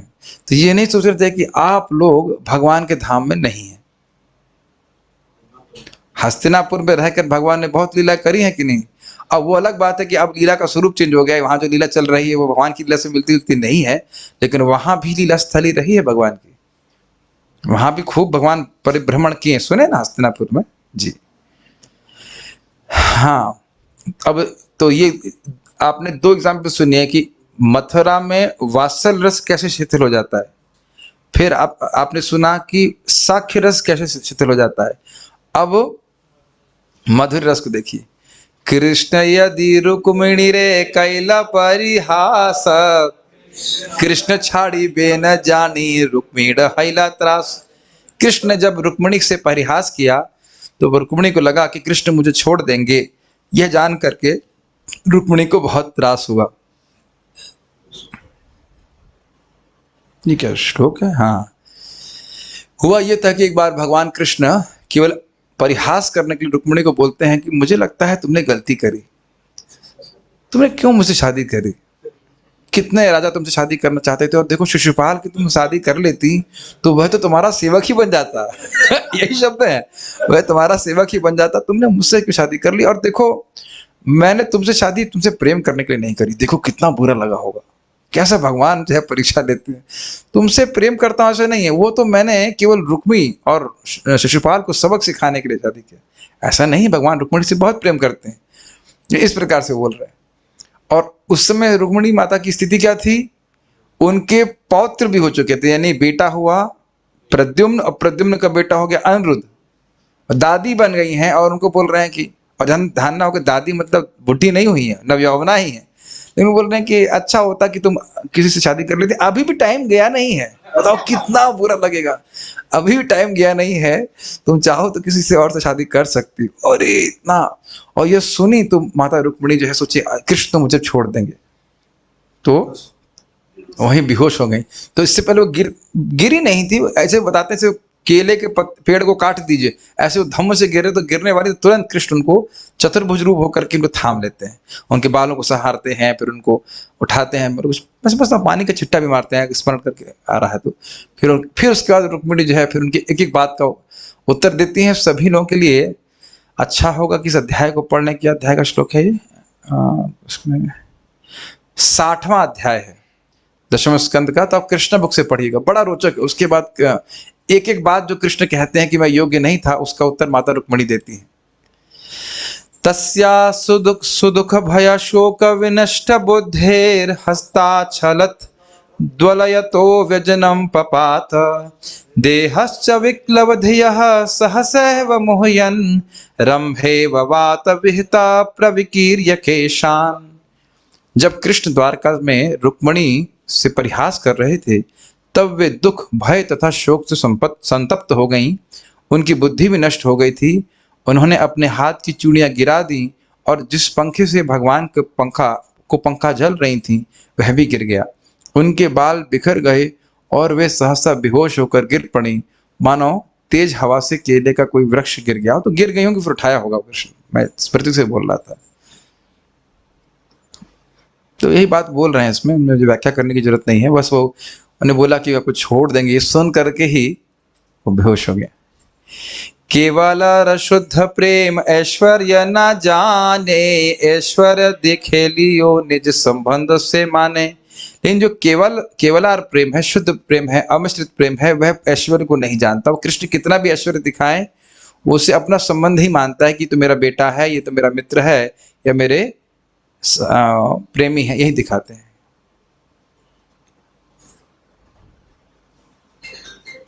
ठीक है। त्रय्या चोपशन सांख्ये योगश्च सात्वतः उपगीयमान माहात्म्यम हरि सामान्यतात्मजम। जब माता यशोदा ने कृष्ण के मुख के भीतर सारे ब्रह्मांडों को देखा तो क्षण भर के लिए वे आश्चर्यचकित हो गई, लेकिन यह नहीं मान रहे हैं कि ये भगवान है। तीनों वेदों के अनुयायियों द्वारा भगवान इंद्रदेव तथा अन्य देवताओं की तरह पूजे जाते हैं। ऐसे अनुयायी भगवान के लिए यज्ञ करते हैं। उपनिषदों के अध्ययन द्वारा उनकी महानता को जानकर ऋषिगण भगवान की पूजा निर्विशेष ब्रह्म के रूप में करते हैं। बड़े बड़े दार्शनिक जो ब्रह्मांड का विश्लेषणात्मक अध्ययन करते हैं, उनका पुरुष रूप में मानते हैं। बड़े बड़े योगी उन्हें सर्वव्यापक परमात्मा के रूप में तथा भक्त पूर्ण पुरुषोत्तम भगवान के रूप में पूजते हैं।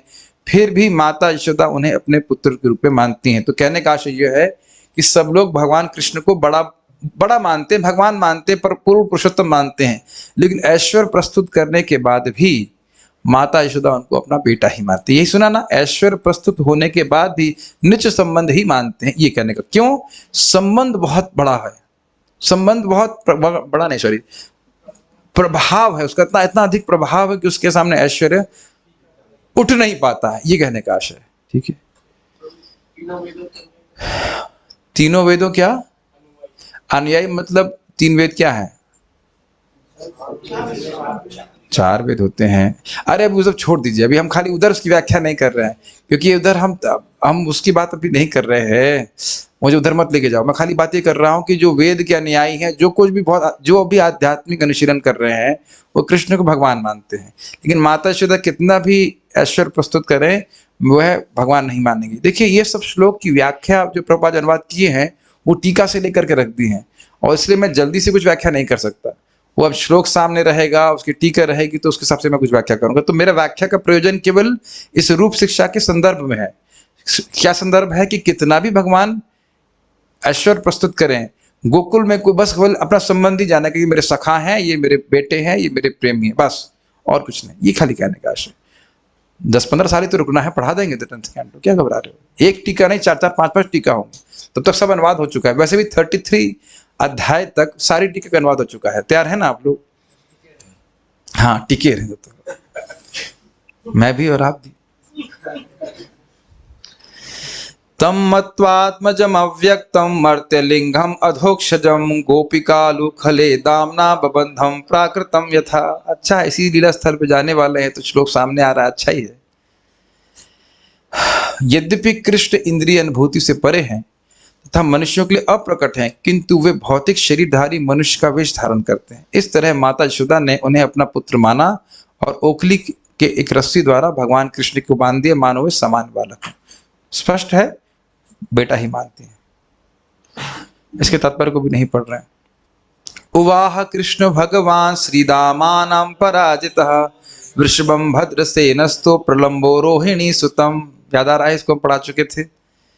जब कृष्ण सीदामा से हार गए, एक नाम उनका अजित है जो किसी से हारते नहीं है, लेकिन यहाँ हार गए, तो उन्हें सीदामा को अपने कंधों पर ले जाना पड़ा। इस तरह भद्रसेन ने वृषभ को तथा प्रलंब ने रोहिणी सुत बलराम को उठाया था। जरा फ्लो देखिए, आपने देखा ना कि द्वारका मथुरा में वात्सल्य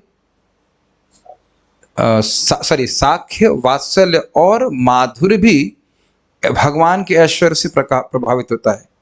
और अब यहाँ पर क्या दिखा रहे हैं, गोकुल में केवला भक्ति में वात्सल्य देख लिया, प्रभावित नहीं होता। अब साख्य बता रहे हैं कि प्रभावित नहीं होता। ये है नहीं कि अब कृष्ण तो गोविंदम आदि पुरुष हम तमाम बजावी हैं, उनको हम कैसे अलाउ कर सकते हैं कि वो हम अपने कंधे पे चढ़ा लें ना।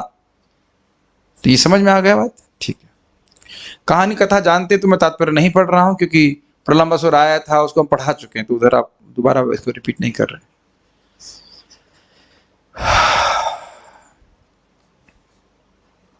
साचा मेने तदात्मानं वरिष्ठां सर्वयोषितां हित्वा गोपी कामयाना मामासौ भजते प्रियः ततो गत्वा वनोदेशा दृप्ता केशमब्रवीत् नापारयेऽहं चलितनयमायत्र ते मनः एवमुक्तः प्रियामाह स्कन्दमाह्नुयतामिति ततश्चान्तर्दधे कृष्णा सावधुरन्वतप्यत।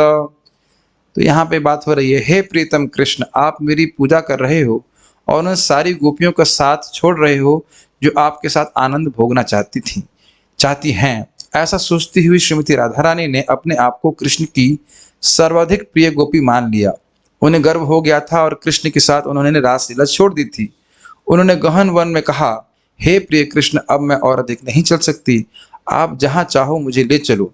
जब श्रीमती राधा रानी ने इस प्रकार कृष्ण से याचना की तो कृष्ण ने कहा, तुम मेरे कंधों पे चढ़ जाओ, कंधों पे चढ़ जाओ। जरा देख लीजिएगा कि ऐसा अधिकार वे द्वारका की रानी को प्रदान नहीं कर रहे हैं। थोड़ा अंतर देख रहे हैं कि नहीं देख रहे हैं? कुछ ये चीज आपने पहले भी सुन रखी होगी, लेकिन थोड़ा अंतर देख रहे हैं कि नहीं? जो ही राधा रानी ऐसा करने के लिए लगी तो वह अदृश्य हो गए। तब श्रीमती राधा रानी उनकी अपनी प्रार्थना तथा कृष्ण के अदृश्य होने पर शोक करने लगी। तो ये कहने का आशय यह है कि आप, और ये भी आप जानते हैं कि भगवान कृष्ण श्रीमती राधा रानी के चरणों में क्या, जो हम सब हमारा अधिकार नहीं बोलने का, लेकिन आप जानते हैं इस बातों को, तो विशेष प्रेम है श्रीमती राधा रानी का, और उसमें वे उनको भगवान नहीं मान रही हैं, अपना प्रियतम ही मान रही हैं। बस ये कहने का, उससे हम बोल नहीं सकते। पति सुतान्वय भ्रातृबान्धवान् अति विलङ्घ्यते त्यच्युता गताः गतिविदस्तवो गीतमोहिता कितव योषितः कस्त्यजेनिषि।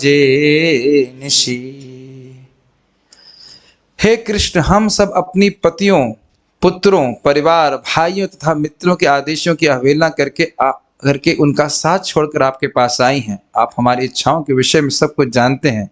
हम तो आपकी परम संगीतमय बांसुरी से आकृष्ट होकर आई हैं, तो भी आप बहुत बड़े ठग हो। भगवान को बोलते हैं ना, ठग बोलते हैं ना, हम लोग ठग बोलते हैं। अब देख रहे हैं ना, किस प्रकार का वो आत्मीय व्यवहार है? ठग हो। भला ऐसा कौन होगा जो इस तरह रात्रि के अंधकार में हम जैसी तरुणियों के साथ का साथ त्यागना चाहेगा? तो स्पष्ट यहाँ से समझ में आ रहा है कि बहुत ही आत्मीय व्यवहार है, प्रेम में व्यवहार है। उसके बाद हम तात्पर्य को नहीं पढ़ रहे थे, आगे थक गए आप लोग? ठीक है, तो यहाँ रुक जाते हैं, आगे हम लोग पढ़ेंगे।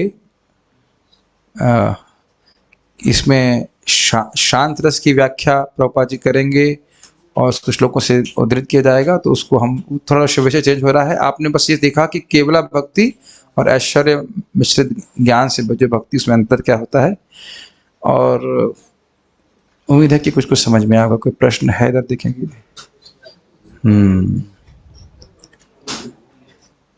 यू एक्सप्लेन शांत रस में सेवा भाव नहीं होता। We also hear Balram ji serve Krishna in shanta rasa as धाम his close etcetera. How to understand this? देखिए, कह रहे हैं कि बलराम जी 5 प्रकार के रस में सेवा करते हैं और 12 रूप में नहीं, 12 रस में सेवा नहीं की जाती। सुना नहीं आपने? 5 रस मुख्य है और वो बाकी 7 आगंतुक रस होते हैं। तो शांत रस में सेवा भावना नहीं होती है तो क्या दिक्कत है इसमें? हमने बोला है कि रूप गोस्वामी जी बोल रहे हैं, बस उसको वैसे क्यों नहीं स्वीकार कर लेते? ये बोला गया है कि बलराम जी अपने आप को विस्तारित करते हैं धाम के रूप में और कृष्ण की बांसुरी तदी के रूप में, और उस तरह से वह भगवान की सेवा कर रहे हैं, ये बात मान सकते हैं। लेकिन ये स्पष्ट रूप से लिखा गया है कि कोई जीव जब शांत रस में सेवा कर रहा है तो सेवा की भावना नहीं होती। ऐसे समझने में क्या दिक्कत है? मेरी समझावट तो यही है। आप मुझसे बहुत ज्यादा रस के बारे में पूछेंगे तो मैं कोई रसिक वैष्णव नहीं हूं, और ब्रह्मा जी तो बिल्कुल नहीं हूं। तो जो सामने लिखा है वो वैसे बोल दे रहा हूं। तो सारे प्रश्न का उत्तर क्या? बहुत अच्छा हो, आप प्रश्न कर रहे हैं, लेकिन हम प्रॉमिस नहीं कर रहे हैं कि आपको हम संतुष्ट कर पाएंगे। तो सब ये जो सामने रखा जा रहा है उसको उतना ही ग्रहण कीजिए जितना बोला जा रहा है। भक्ति सामने सिंधु पढ़ेंगे तो समझ में आएगा। कोई उच्चतर प्रश्न से पूछेगा, महाराज से पूछ के बताऊंगा, ठीक है? ये नहीं पता उसका उत्तर। वात्सल्य पूजा शांत रहती है? वाह, क्या उत्तर, क्या प्रश्न किया है! वात्सल्य में पूजा शांत रहती है। शांत रहती क्या बोला गया था? भगवान की सेवा नहीं होती है वहां पे, केवल ऐश्वर्य ज्ञान होता है। वात्सल्य रहती तो कहाँ पहुंच गए आप? दास, दास के बाद सख्य, सख्य के बाद वात्सल्य।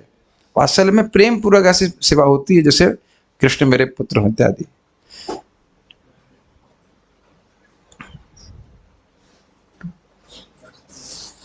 एक प्रश्न है कि हमारा स्वरूप है कृष्ण के सेवा करने के, कृष्ण के हम दास हैं, तो अगर उनकी सेवा भावना नहीं होती है तो कैसे उनको सेवक माना जाएगा? इसका उत्तर भी हम नहीं जानते। बस इतना समझ रहे हैं यहाँ पे कि कृष्ण की महानता का अनुभव कर रहे हैं। एक्टिव सेवा नहीं होती है, बस यही है कि वो कृष्ण की महानता का अनुभव कर रहे हैं। जो सामने लिखा है वही हम बोल दे रहे हैं, उससे अधिक तो हम कुछ कह नहीं सकते। अभी तो हम भी अनर्थ निवृत्ति में जूझ ही रहे हैं, ठीक है? अर्जुन का साक्ष्य रस की तारतम्यता द्वारकी की पत्नियों के माधुर्य से अधिक है क्या? अब आप ये बताइए, जिस भक्त ने प्रश्न किया कि प्योर डिवोशनल टॉर्चर क्यों कर रहे हैं मेरा? आप अर्जुन के रस को और रानियों के रस से कंपेयर कर रहे हैं। प्रश्न सोचना नहीं चाहिए आपको कुछ पूछने से पहले? आपका प्रेमी होगा तो उससे आपका संबंध, समझ रही, उसका रस को आप क्या कहते हैं, इधर अपने भाई के रस से कंपेयर करेंगे। भाई से भी प्रेम होता है कि नहीं? और प्रेमी से होता है कि अलग नहीं होता है? क्यों कंपेयर कर रहे हैं? हर भक्त अपने रस में पूरी तरह से तृप्त है, क्यों कंपेयर कर रहे हैं इस तरह से? वो समझ में नहीं आ रहा क्या बात कर रहे हैं। अगर है तब भी माधुर रस में कृष्ण के प्रति ज्यादा प्रश्न, यहाँ हम आपको रस तत्व का विचार नहीं बता रहे हैं, बहुत ज्यादा एक इंट्रोडक्शन बताया जा रहा है। आप पूरा मेरे को क्या कहते हैं, सूली पे मत चढ़ाइए इस तरह से प्रश्न करके, मैं नहीं उत्तर दे पाऊंगा। मैं पहले बोल चुका हूं कि मुझे इसका ज्यादा जानकारी नहीं है, जितना है, जितने मेरे को समझ में उतना प्रस्तुत कर रहा हूं। कृष्ण, अब एक और कठिन प्रश्न। Krishna left Vrindavan for Mathura, gopis felt intense separation, they were extremely sad, is that sadness also a state of eternal bliss? हाँ जी, ये ठीक प्रश्न है। कृष्ण पहली बात तो वृंदावन त्यागते नहीं है, तो कृष्ण बाह्य रूप से लग रहा है कि वृंदावन छोड़ करके मथुरा चले गए हैं, तो गोपियां बाह्य रूप से भले ही लग रहा है कि बहुत दुखी हैं, लेकिन जब कृष्ण से विरह का अनुभव करते हैं तो कृष्ण का अनुभव उनको हर जगह होता है, तो वह और अधिक उन्माद और अधिक प्रेम का अनुभव करते हैं। तो ये एक अनुभव प्रदान करने के लिए भी कृष्ण ऐसा करते हैं। तो ऐसा लग रहा है कि बाह्य रूप से वो रो रही हैं, लेकिन आंतरिक रूप से वो बहुत अधिक आनंद की अनुभूति कर रहे हैं। ठीक है, एक्टिव रूप से सेवा नहीं होती है शांत रस में, बट पैसिव में तो होती है। अभी भाई उसमें लिखा है कि सेवा नहीं होती है, तो क्यों बुद्धि लगा रहे हैं?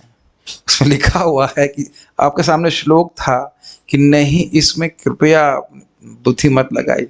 आप लोगों के चरणों में प्रार्थना है कि बुद्धि मत लगाइए, अभी अनर्थ निवृत्ति में हमसे ऐसे प्रश्न मत कीजिए। भगवान महान है, भगवान महान है, श्रवण कीर्तन कर रहा है, नाम उच्चारण कर रहा है, फिर भी कह रहे हैं एक्टिव सेवा नहीं हो रही, एक्टिव सेवा नहीं हो रही। क्या ऐसे संतुष्ट नहीं हो रहे? तो भक्ति रसामृत सिंधु पढ़ लो भाई, 900 रुपये ग्रंथ आता है, भानु महाराजन बात किए हैं, प्रभुपाद जी का ग्रंथ है, पढ़ लीजिए भाई, उसको क्या कह सकते हैं। कभी कभी छोड़ भी देना चाहिए। अभी मेरी चेतना का लेवल तत्व में है, तत्व की बातें हम समझ सकते हैं, रस की बातें तो हमको समझ में नहीं आती है। हम बस खाली बोल रहे थे, यह सब सुन करके व्यक्ति को कुछ एक जीवन के लक्ष्य के बारे में मोटा मोटा अंदाजा मिल जा रहा है। अब जब हम ग्रंथ सामने रखे नहीं है, भक्ति रसामृत सिंधु का अध्ययन किया नहीं हूं, तो मैं कैसे व्याख्या करूंगा? और जो महाराज बोल रहे हैं पता नहीं है तो गलत ही बताऊंगा, और फिर आप मुझे कोट भी कर देंगे तो मेरे पे सर पे और अपराध बन जाएगा। वो हम नहीं चाहते करना। हाँ, ये प्रश्न अच्छा है, प्रासंगिक है कि हम ये जो पांचों भाव बताए गए हैं, रस बताए, उसमें हमें किसको लक्षित करना चाहिए? देखिए अभी हम कुछ नहीं कह सकते। अभी प्रभुपाद जी का कोटेशन बहुत सिंपल है, अभी अपने हृदय को हमें शुद्ध करने का संकल्प लेना चाहिए कि अपने हृदय को शुद्ध करें। श्रवण आदि शुद्ध चित्त कौरव उदय, नित्य सिद्ध कृष्ण प्रेम साधक कभु नॉय, श्रवण आदि शुद्ध चित्त कौरव उदय। सभी के हृदय में भगवान के प्रति प्रेम सुप्त अवस्था में उसको जागृत करना है। हाँ, एक सुंदर चीज आप ग्रहण कर सकते हैं कि जो हमारे हृदय का भाव है, हरे कृष्ण मंत्र को जितना हम ध्यान पूर्वक करेंगे वो उतनी जल्दी जागृत होने लग जाएगा। इतनी बात समझ में आती है। लेकिन अभी आप स्पेकुलेट नहीं कर सकते कि क्या भाव है। प्रभुपाद जी इसको आदि लीला में बताते हैं। मैं श्लोक अगर मुझे 12 देखना पड़ेगा, जहां तक स्मरण आ रहा है आदि लीला के 7.34 या 134, अभी श्लोक मुझे याद नहीं आ रहा, इसमें स्पष्ट प्रभुपाद बताते हैं कि भगवान कृष्ण की लीला आप सुनते रहिए, और किसी विशेष प्रकार की लीलाओं के प्रति सहज रूप से आकर्षण होने लग जाए तो यह हमारे भाव को इंगित करता है। यह स्टैंडर्ड प्रोसीजर है। अभी से हम नहीं सोचने लग जाएं कि हम केवल रासलीला सुनेंगे और हम भगवान की जो पांडवों से लीला है वो नहीं सुनेंगे। यह सब नहीं, तत्व सुने, भगवान की लीला को सुने, और आगे जाकर के जो मैं भी स्मृति से ही बोल रहा हूं, भाव स्तर पे व्यक्ति को अनुभव होने लगता है कि उसका क्या संबंध है भगवान से। वो प्रकट नहीं होता है पूरी तरह, लेकिन भाव स्तर पे तो अभी तो बहुत दूर है। तो अभी क्या उसके बारे में हम मतलब विवेचना करें? ये बात सत्य है कि जीवन का लक्ष्य है भगवान के प्रेम की प्राप्ति करना, लेकिन वो प्रेम का स्वरूप क्या है, वो भाव क्या है, वह तो मिनिमम भाव स्तर पे उससे पहले प्रकट नहीं होता है कि भगवान का हमारा क्या संबंध, कि हमारे संबंध का स्वरूप क्या है। तो जब होगा तो अपने आप मालूम चल जाएगा। ठीक है, जैसे हम लोग स्वप्न से उठते हैं तो मालूम चल जाता है कि हमारा किससे क्या भाव संबंध है। स्वप्न में होते हैं तो भले ही माता हो, पिता हो, पत्नी हो, बच्चे हो, एकदम याद नहीं रहता ना कि कौन क्या है, ये तो समझ में आ रहा है। और जैसे ही उठते हैं याद आ जाता है। मैं एक उदाहरण दूंगा आपको, ये सच्ची घटना से समझ में आ जाएगा आपको। एक व्यक्ति पे भूत पड़ा हुआ था, हमारे सामने ही भूत उतारा जा रहा था, माता जी थी। तो जब भूत मतलब उतार रहे थे तो उसने उतरा नहीं था, तो आए वाए वाए वाए कुछ कर रहे थे उनके। और जैसे ही उतरा तुरंत उसको स्मृति आ गई, अरे मैं यहाँ क्या कर रही हूँ।